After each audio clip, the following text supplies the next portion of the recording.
Jam-jam segini paling enak cari sarapan dulu, fams. Biar strong.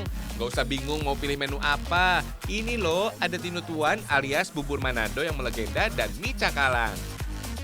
Kedua menu ini bisa dibilang populer dan banyak penggemarnya. Masyarakat di kota Manado paling suka nih sama sajian ini. Mau direbus atau digoreng, mie cakalang enak semuanya. Bakalan bingung deh mau pilih yang mana.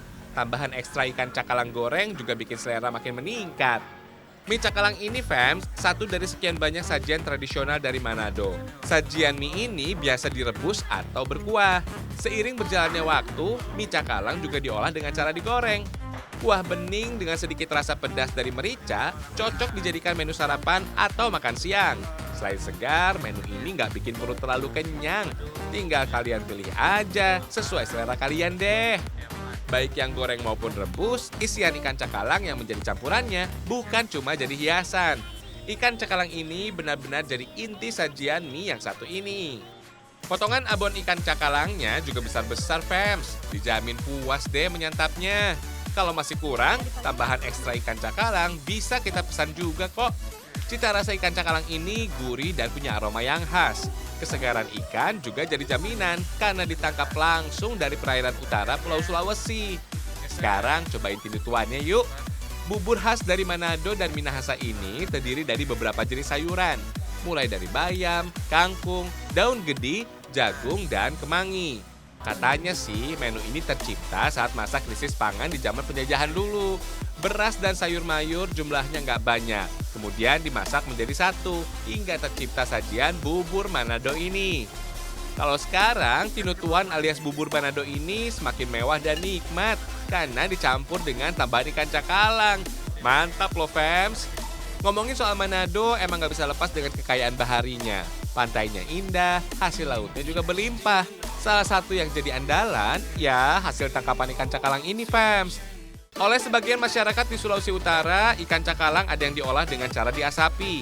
Ikan asap ini biasa disebut dengan nama cakalang fufu. Hampir sebagian besar pembuat ikan cakalang fufu ini berada di kota pelabuhan seperti Bitung. Tapi bukan berarti di kota Manado nggak ada pembuatnya tuh. Cakalang yang ditangkap dari perairan Sulawesi Utara panjangnya sekitar 50 cm atau lebih.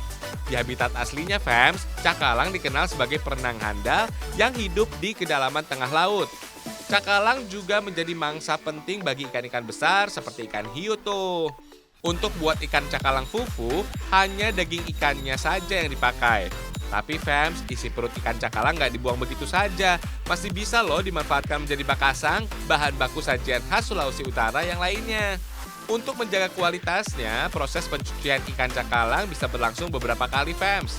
Ikan cakalang lanjut dibelah badannya menjadi dua bagian. Berhubung yang diolah cuma dagingnya saja, duri atau tulang ikan di tengah badan harus disingkirkan.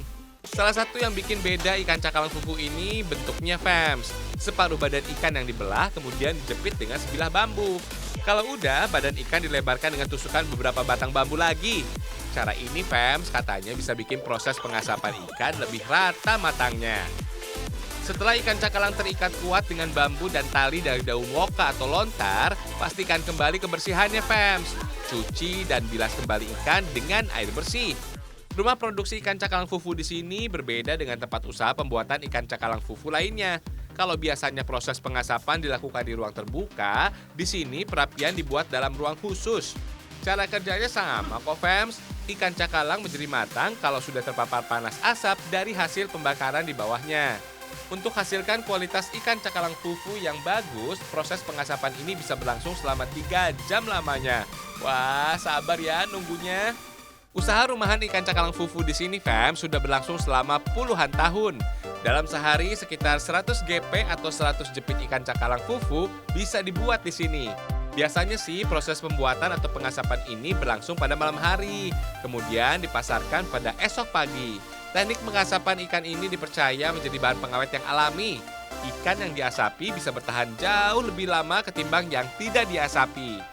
Ada lagi nih yang spesial dari proses pembuatan ikan cakalang fufu, yakni memakai cairan yang disebut dengan asap cair, fams. Ikan cakalang yang sudah dijepit diproses dengan cara yang sederhana. Gampang kok caranya. Asap cair dicampurkan dengan air dalam wadah besar. Kemudian rendam sebentar atau bilas ikan dengan airnya. Penggunaan asap cair ini diyakini lebih higienis dan lebih sehat, Fems. Gak heran deh ikan cakalang fufu dengan teknik asap cair lebih diminati oleh pasar luar negeri. Pemakaian asap cair pada pengolahan ikan cakalang fufu juga bisa hasilkan cita rasa yang gak jauh beda. Aroma asap khas ikan cakalang fufu masih bisa kita rasakan. Yang bikin beda, ya teknik pematangannya aja, Fems. Gak perlu lagi deh pakai ngebul-ngebul asap bakaran. Kali ini cukup pakai oven dengan bahan bakar gas. Praktis ya, Fems. Proses panggang dengan oven ini juga bisa menghemat waktu cukup signifikan. Kalau biasanya 3 jam, proses ini cuma butuh 1 jam aja, Fems. Karena tanpa dioles tambahan pewarna merah, produk ikan cakalang fufu ini tampilannya lebih alami, Fems. Warna merahnya nggak terlalu mencolok dan ada sedikit gosong. Selain dilempar ke pasar tradisional, ikan cakalang fufu ini juga ada yang dikemas untuk pasar dan toko oleh-oleh. Biasanya sih GP atau bambu penjepit ikan dilepas dan duri-duri yang tersisa dicabutin biar gampang gitu deh dikemasnya. Kalau mau beli harganya terjangkau kok, Fems, sekitar 45 sampai 100 ribu rupiah aja penjepitnya. Diborong deh, Fems, ikan ini enak loh disulap jadi aneka santapan.